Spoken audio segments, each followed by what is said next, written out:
Hello and welcome to Culinary Cove. Today we're doing a quick short crust pastry recipe. For this you'll need 250 grams of plain flour, 125 grams of cold butter, 1 to 3 teaspoons of milk. I use one from our local dairy.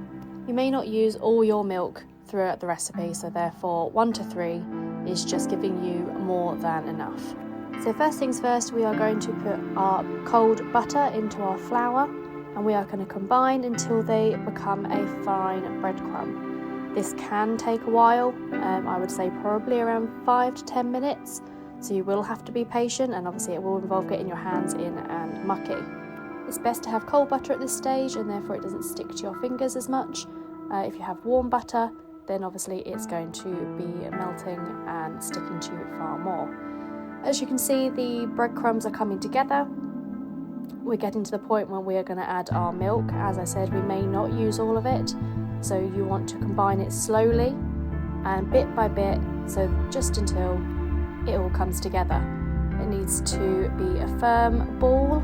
If you notice your breadcrumbs aren't coming together, then add a little bit more milk. I probably used about 2 teaspoons. It came together quite nicely and I didn't have many crumbs left over.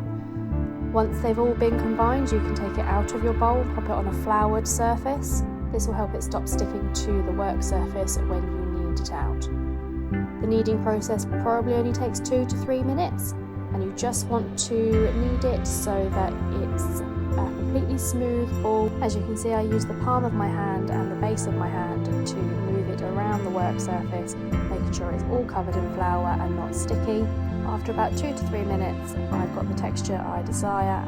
Once I'm happy with it, I will roll it into a final ball and I will cover it in cling film. Once it's covered, I will then allow it to rest and chill in the fridge for 20 to 30 minutes. And there you have it, a nice quick short crust pastry recipe. Remember to like, follow and subscribe.